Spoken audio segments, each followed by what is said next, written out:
મોટપીર દાદાનો ઇતિહાસ। જામશ્રી હાલાજી 1301 ગાદીપતિ બન્યા। 1213 તે પ્રજાપ્રિય અને નીતિવાન રાજા હતા। હાલાજી જામના 2 રાણીઓ હતા, જેમાં પ્રથમ રાણી પારીનગરના સોઢા જગતસિંહના પુત્રી મામાબા જોડે થયેલા। તેમના પાટવી કુંવર શ્રી રાયધણીજી અને બીજા રાણી સાજીયાડીના ઝાલા ચતુરસિંહના પુત્રી સૂરજકુંવરબા જોડે થયા। બીજા લગ્ન થયેલા તેના પુત્ર દેશક હતા। જામશ્રી હાલાજીએ ગાદી ઉપર હતા ત્યારે સૌરાષ્ટ્રમાં ગોહિલ વંશ સ્થાપાઈ જેસકપુર વસાવ્યું। તે સમારંભમાં હાલાજી પધારેલા। જામશ્રી હાલાજી ખૂબ જ સમજુ અને દીર્ઘ દૃષ્ટિવાળા રાજા હતા। તેમના મનમાં એક નવી ઈચ્છા ઉપજેલી કે ભાવિ પ્રજા માટે કોઈ નવો પ્રદેશ કમાવો જોઈએ, અને એટલે પોતાના રાજ્યના મંત્રીઓ પાસે રજૂ કર્યું અને કહ્યું કે મારા મનમાં કોઈ નવો પ્રદેશ કમાવાની ઈચ્છા છે। જો માં આશાપુરા સહાય કરે તો ઉપરકોત ઈચ્છા પૂર્ણ થાય। જામ હાલાજીના નાના ભાઈ જેહાજીએ જખોનું પરગણું ગ્રાસમાં આપેલું। તે જેહાજીના કુંવર અબડાજી મહાન પ્રભાવશાળી અને પ્રતાપી પુરુષ હતા। પોતાને મળેલા ગ્રાસમાં પોતાના સત્તા જમાવી અને રહેતા હતા। તે જેહાજીના કુંવર અબડાજી મહાન પ્રભાવશાળી અને પ્રતાપી પુરુષ હતા। પોતાને મળેલા ગ્રાસમાં પોતાની સત્તા જમાવી અને રહેતા હતા। ત્યારે કચ્છમાં દુષ્કાળ પડેલો, એટલે પોતાની પ્રજા નિભાવવા માટે સિંધ આવ્યા। પછી હિંગળાજ માતાની યાત્રાની ઈચ્છા થઈ, એટલે સંઘ કાઢી યાત્રાને નીકળેલા। જે સંઘમાં દસોદી ખીરોજી ચારણ પણ સાથે હતા। સિંધમાં હિંગળાજની યાત્રાએ જતા રસ્તામાં 12 ગાઉ રણ આવે છે। તે રણની મુસાફરી કરવા માટે પાણીનો બંદોબસ્ત કરવો જરૂરી ગણાય, એટલે પાણીનો પૂરતો બંદોબસ્ત કરેલો તે યાત્રાની શરૂઆત કરી। અને જ્યારે રણ પ્રદેશની મુસાફરી કરી તે વખતે રામનવમીનો દિવસ હતો, અને એટલે સર્વ ભજન ગાતા ગાતા રણમાં મુસાફરી આગળ વધતા હતા।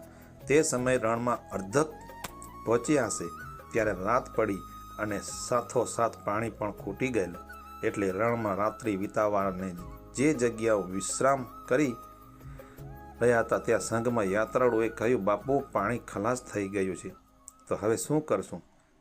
ત્યારે જવાબમાં કહ્યું કે આ રણ પ્રદેશ છે, પાણીનો બંદોબસ્ત કરીને નીકળવું જોઈએ। ને ત્યારે સંઘના માણસોએ કહ્યું કે પાણીનો પૂરતો બંદોબસ્ત કરેલો હતો, પરંતુ કેમ ખલાસ થઈ ગયું તે સમજાતું નથી।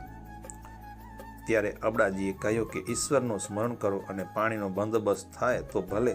ત્યારે એવો એક ચમત્કાર થયો કે એક ફકીર, જેણે માથા ઉપર લીલી કફનની બાંધેલી, હાથમાં ચોરી નાળિયેરનું ખપ્પર અને તેમાં પાણી ભરેલું એ રણમાં નીકળ્યા, અને જ્યાં સંઘ અને જામ અબડાજી સત્સંગ કરતા હતા ત્યાં આવી પહોંચ્યા।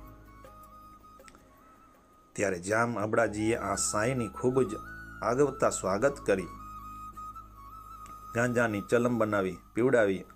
આમ જામ શ્રી અબડાજીના આદર સ્વાગતથી સાંઈ પ્રસન્ન થયા અને કહ્યું કે તમારી જે ઈચ્છા હોય તે માંગો।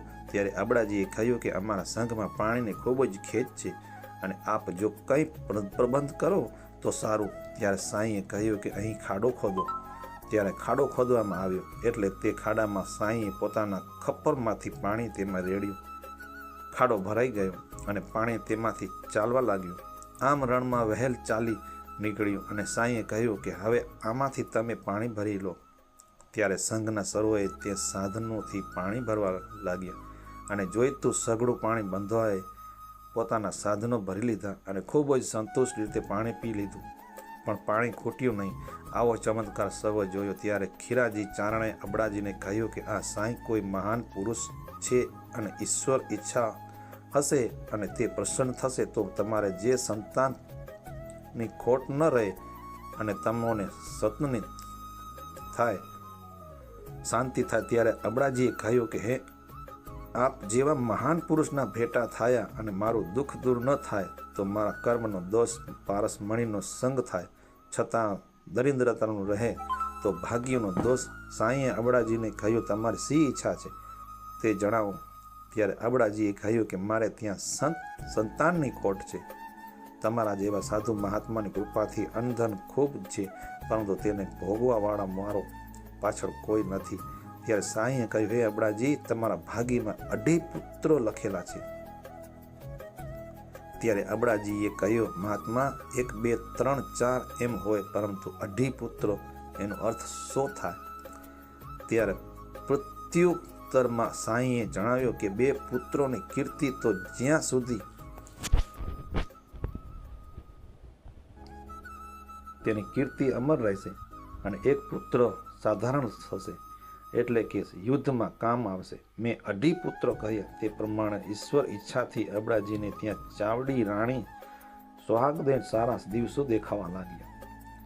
સિંધનગરમાં રાજસત્તા હજુ સમાવતા હાથમાંથી છૂટી હતી.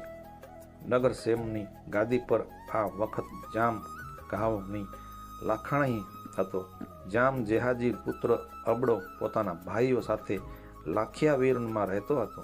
કુટુંબ કલેશથી કંટાળીને લાખિયાવાર વિયારનો ત્યાગ કરીને તે નગર આવ્યું. નગર સમયે ઘણી જામ તાણા લાખાણી પાસેથી તેણે પોતાનો ભાગ માંગ્યો. લાખાણીના બાપે નગર સમયે ગાદી ઘા જાડાણી પાસેથી પચાવી પાડી હતી, પરંતુ હવે કોઈને કંઈ પણ હિસ્સો આપવાને તૈયાર ન હોતા આ ખેંચતા ઝઘડાનું સ્વરૂપ પડ્યું. આખરે એવો નિર્ણય કરવામાં આવ્યો કે આ વાતનો નિકાલ લાવવા બંને હકદારોએ દિલ્હી બાદશાહ પાસે જવું પડ્યું.